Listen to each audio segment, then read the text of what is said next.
is what lasts. Legacy's not hard to understand.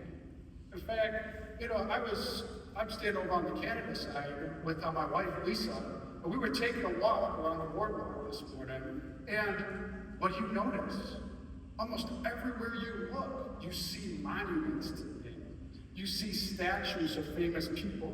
You see, these signs about this great event happened here, or this place is important for this sort of thing. And just history. In fact, there was one that was a space shuttle, one of the United States space shuttles filled with flowers, again, as a legacy, right? There are no shortages of attempts to create legacy. I got a secret to tell you. Those things honestly had little to no impact on me. I was there with my wife, and, I didn't really give them that much thought. Because they were just objects, they were just things. And although it was nice to read some of the histories, they just weren't quite that moving for me. If I were to guess, most of you took time out of your busy schedules to be here tonight because you believe that your legacy and the legacy of the American Legion are intertwined. You understand that the Legion has value. Maybe it's changed your life in a small way. Maybe it's changed your life in a big way. Perhaps you felt healing from being together with people that have had shared experiences. And, it could be that the Legion has been a vehicle for you to service into your communities. Fundraising, meals, boxes for deployed soldiers, the Be the One project. All sorts of these things require sacrifice. And these are the building blocks of legacy of the American Legion. Legacies roughly fall into two categories. The first is gold. In fact, how many of you are wearing something gold tonight? How many of you are wearing something gold tonight? Right? Probably the majority of you, even if you didn't raise your hands, because gold represents something of value. There is something precious about gold. But is anybody wearing something made out of hay, or straw, or stubble? Sometimes you see those cowboys or something wearing a straw hat. But usually it's because they're doing hard work and they're going to get dirty and nasty or something like this. Why? Gold is valuable and hay is not. Gold is precious, and we give aid to animals. My wife has an antique ring. Her wedding ring is one of those ones that was passed down from generation to generation, and eventually her mom gave it to her. Because why? A legacy of gold lasts. A legacy of gold lasts. I used to keep a flower in my Bible. And I would press it really tight, and it was precious to me. But what happened to that flower? Eventually it got old, and it became brittle, and eventually, even though I was careful, one day I took it out, and it fell apart. It just doesn't last. A legacy of aid might be around for a generation or two, but eventually perishes in the fires of time. If you were to die today, heaven forbid, but if you were to die today, what legacy would you leave behind? Would it be one of gold, or would it be one of hay? Like I said in my introduction, what was not said in my introduction was I've been working with the Legion for about 6 years. And I speak a lot at chaplain workshops, and for those chaplains in here, if you haven't been to one, it is a great program, and I really encourage you to attend. But you know, I work for the state chaplain office here in Michigan, and you know, due to a conflict of interest, I didn't join the Legion until about a year ago, and you know, now I'm officially a member of post number 2 local canoe club in Grand Rapids, Michigan. Woo! Yeah, hey, I love it. But I found an interesting dynamic, right? If you sit around with a bunch of Legionnaires, you know, having a beer or just hanging out or whatever we're doing, someone is going to ask this question. Someone's going to ask this question. How do we get younger service members to come through our doors? How do we get younger service members to come through our doors? You know, it's a valid question. It's a relevant question. And, you know, it's easy to see that younger service members are that they're the future, that they're going to carry the legacy of the Legion the farthest and the longest. So it's no surprise that these are the people that we want to reach. What did you know? As I started preparing for this, you know, this speech tonight, I got something in the mail. Because again, I'm an American Legion member, and what did you know? I got this in the mail. For those of you that can't see this is the Legion magazine. It's the Legion magazine. And what did you know? Person on the front there is what? It's a young guy. He actually has braces, believe it or not. And it's a young guy playing baseball. And as I turn the page here, a young person, a young family,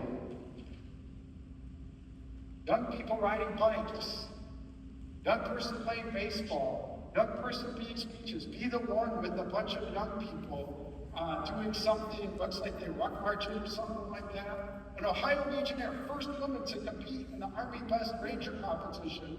And she is a young person. And you keep going on, young people, all throughout the magazine.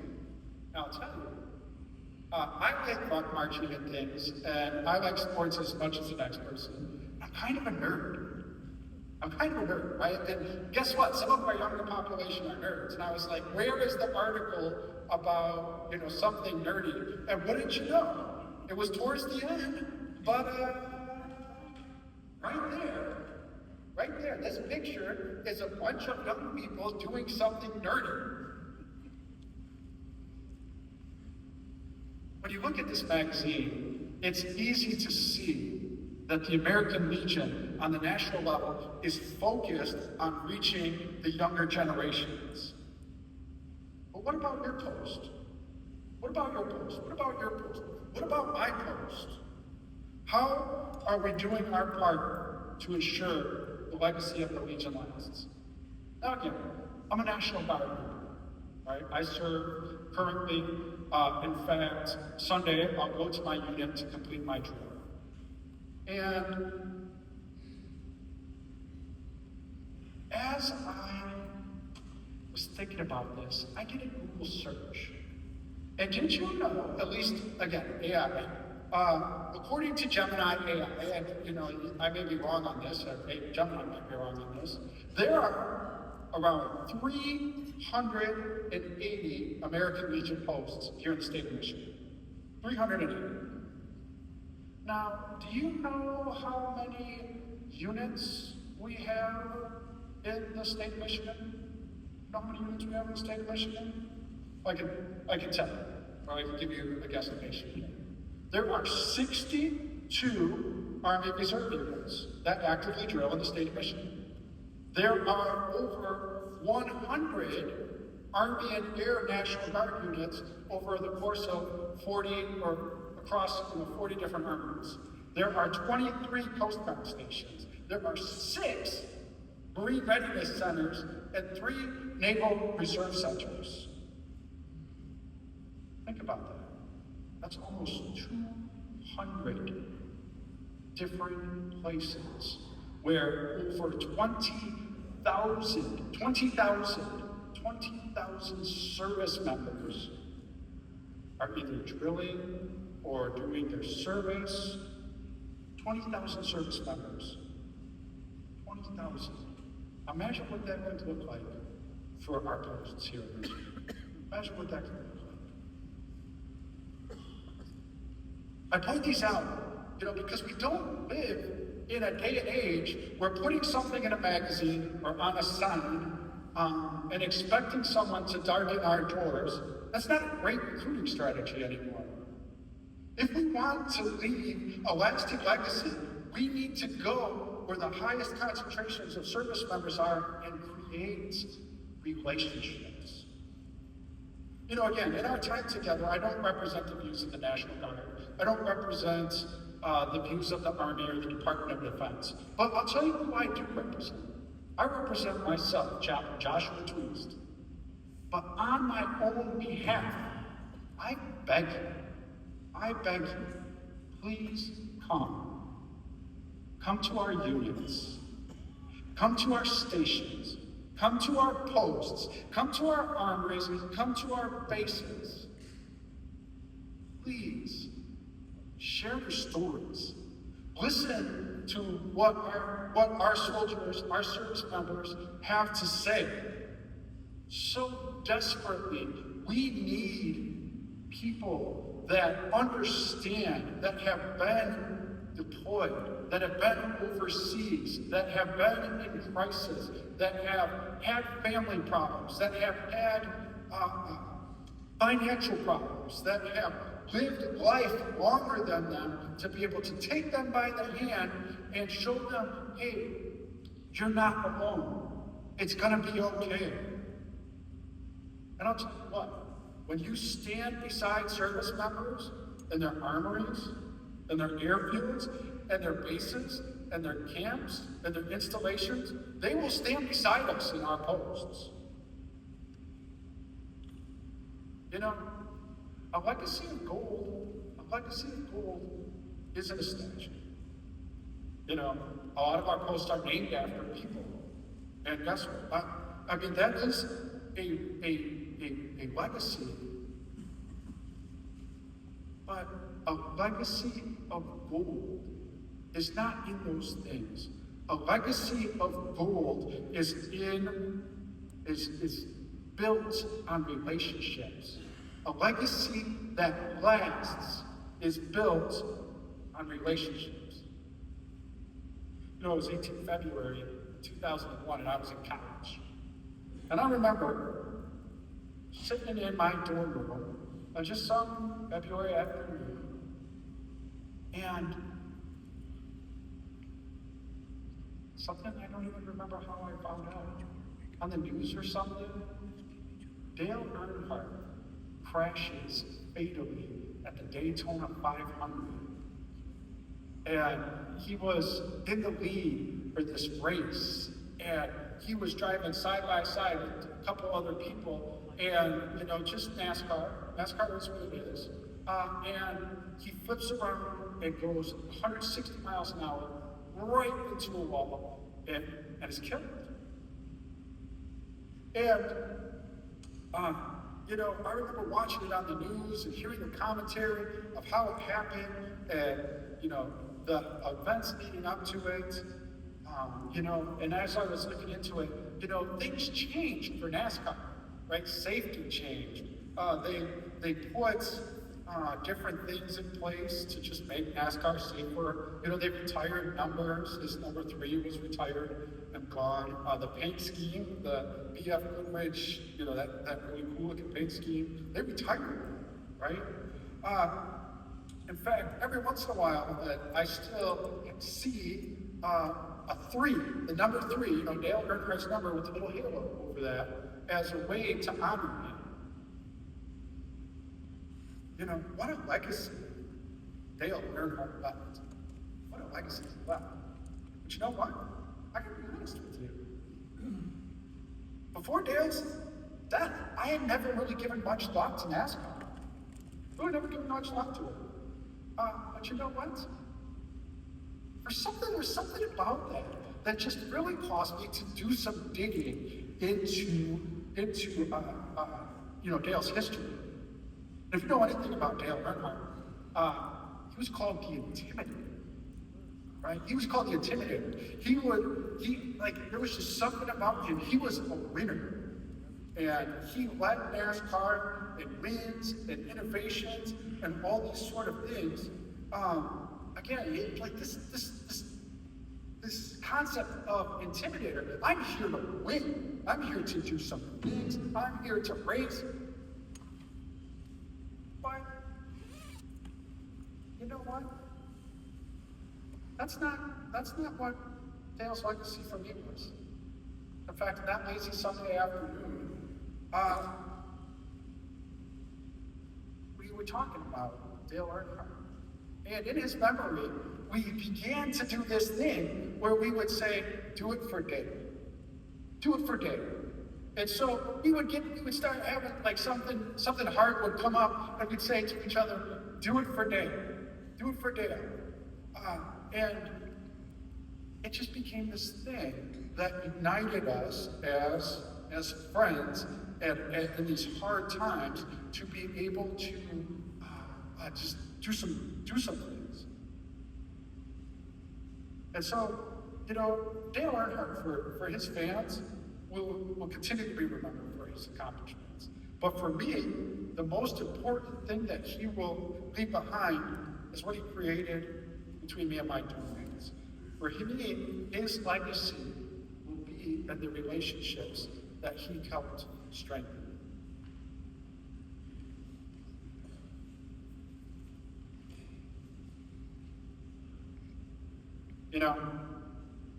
I would tell you, one of my favorite things about the Legions are the hats. And most of you tonight are wearing hats. And I love them. I love them. And I haven't, honestly, I just don't know how to get one. I'm going to get one eventually. And one of my favorite things about the hats is the pins. Like Dan, he gave me one of his pins. And I love it, the big old white one. And that's going to go right on there. And in fact, when I get mine, and some of you are kind of on this level already, but I'm going to have my unit pins, I'm going to have my Dan pin, any pins I can get on mine. I'm going to make that thing look like a helmet because I think they're that cool. But you see people with the veterans hats. Some people have Stetsons. I get the Stetson thing. I used to be cavalry. But thinking of the hats, makes me turn my attention to the legacy of all those people that have left their impact on me. Friends, family members, comrades and others. The fact is, for those of us who have served, we all have a story of someone we've lost. We all have a story of someone we lost. Whether it's from warfare, whether it's warfare with life, sickness, whether it's a case of suicide, warfare with themselves. And even now, as I think on the legacy of those people that have left that on me, I try to live a little bit better because of it. Every day, I seek out ways to honor their legacy. And my hope is that I will live long enough to be able to pass those legacies down to my kids, and that they will live long enough to pass their legacy down to their kids. My goal is that the legacy that I leave will last long enough, will be gold long enough, so that people that might not even know my name will be blessed by the legacies born of relationships. And do you know what those hats represent? Do you know what those hats really represent? We're all part of the American Legion, every single one of them. And by wearing those hats, it tells us that we are part of the Legion legacy, that we are not alone, and that we have people to our right and our left that are willing to listen, to hear, to understand, that know the battles that each and every one of us are fighting in our minds and in our hearts and in our lives. We don't have to suffer in silence, because the reality is the Legion, is that the Legion is our legacy. But you know what? If we try to do it on our own, we're going to leave. We're going to have a legacy. Hey, nobody can build a legacy on it. Legacy is built on relationships. I want to close with this. Picture this. A young service member joins the American Legion. Not today. No. Picture someone a young service member joining the American Legion 100 years from now. They're helped in some way, a small way or a big way, because of a relationship that we as a Legion started now. Those of us willing to go outside of our post, into the armories, into the installations, into the units, having the courage to be willing to start a relationship with a service member who helps another service member, who helps another service member, who helps another service member, who helps another service member. 100 years from now, stronger legions, stronger veterans, stronger service members, because in the end, a legacy that is told, that will echo for generation upon generation, a legacy that truly lasts, is built on the relationships that we pour our lives into. Thank you all. Have a good night.